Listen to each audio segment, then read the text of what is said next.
I'm Scott Markwood, Training Coordinator here at Hayfel America Company. And I'm Karen Armour, Product Manager for Drawer Systems here at Hayfel America.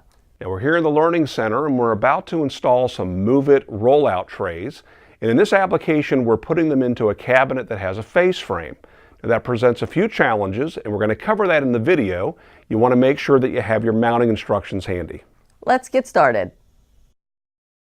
First, measure the inside opening dimension. If it's a face-framed cabinet, we measure from behind the face frame. Otherwise, we're measuring just the opening. You'll want to have your trays, drawer slides, quick tray brackets, screws, and mounting hooks all laid out, as well as your tools. We'll begin by positioning the front supports on each side, making sure that their positioning pins are clear of any hinges or hardware.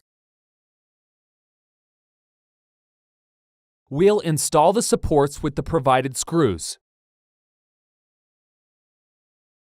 Next, we lock some of the hook dowels onto our drawer slide member and use that as a jig to position the back support.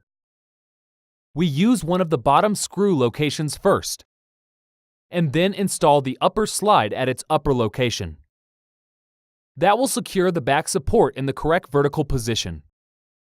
We then fill all screw locations. Then, install the second side in the same manner.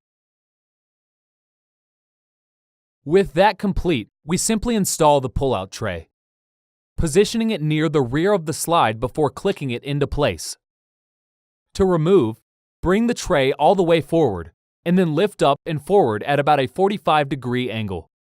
The tray should pop freely from the slides. And that's how easy it is to install Move-It drawers. We hope you found this Hayfel video helpful. Good luck with your installation, and thanks for watching.